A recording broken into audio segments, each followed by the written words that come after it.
بسم اللہ الرحمن الرحیم۔ السلام علیکم ورحمۃ اللہ وبرکاتہ۔ الحمد للہ وکفی وسلام علی عبادہ الذین اصطفی، اما بعد۔ حاضرین و ناظرین، یہ درس حدیث نمبر 192 ہے اور آج کا عنوان ہے قرآن مجید کا بھول جانا کس قدر بڑا گناہ ہے۔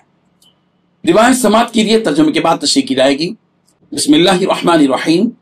عن انس بن مالک رضی اللہ عنہ قال قال رسول اللہ صلی اللہ علیہ وسلم عرضت علی اجور امتی حتى القضاة يخرجها الرجل من المسجد وعرضت علی ذنوب امتی فلم ار ذنبا اعظم من سورة من القرآن او آیة اوتیها رجل ثم نسیها، رواہ الترمذی و ابو داؤد۔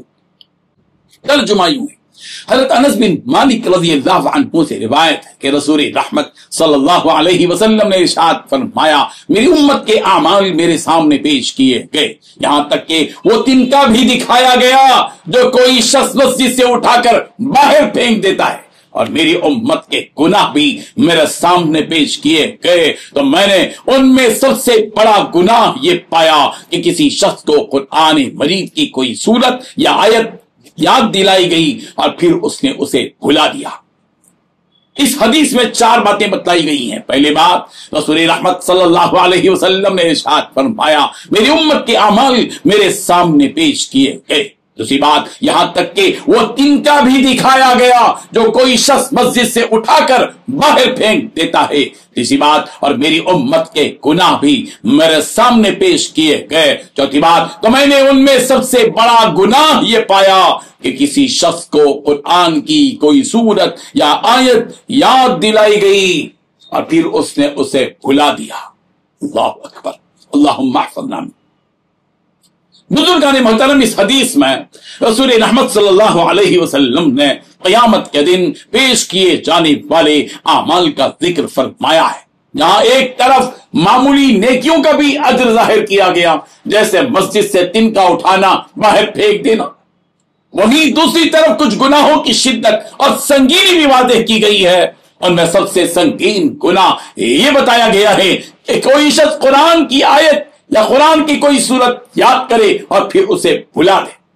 بزرگان محترم، یہاں محض وقتی بھول جانا مراد نہیں ہے، بلکہ اس سے مراد وہ غفلت، لاپرواہی اور بے قدری ہے جس کے بنا پر آدمی قرآن یاد کرنے کے بعد اسے دہرانا چھوڑ دیتا ہے، اس پر غور و فکر نہیں کرتا اور رفتہ رفتہ اسے بھلا دیتا ہے۔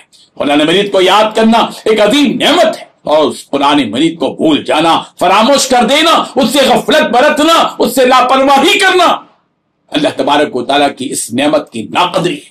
یہ جرم ایسا ہے کہ جس سے علم ضائع ہو جاتا ہے، دل میں غفلت پیدا ہو جاتی ہے، آدمی کے دین و ایمان کے بارے میں غافل ہونے کی یہ علامت ہے۔ اس گناہ پر نبی رحمت حضرت محمد مصطفیٰ صلی اللہ علیہ وسلم نے شدید وعید بیان فرمائی ہے۔ یہ حدیث ہر مسلمان کے لیے تنبیہ ہے کہ اگر اللہ تعالیٰ نے قرآن کا علم یا یادداشت عطا فرمائی ہے تو اس کی حفاظت اور اس کا بار بار دہرانا لازم ہے۔ اسے فراموش کرنا نہ صرف روحانی خسارہ ہے بلکہ شدید گناہ بھی ہے۔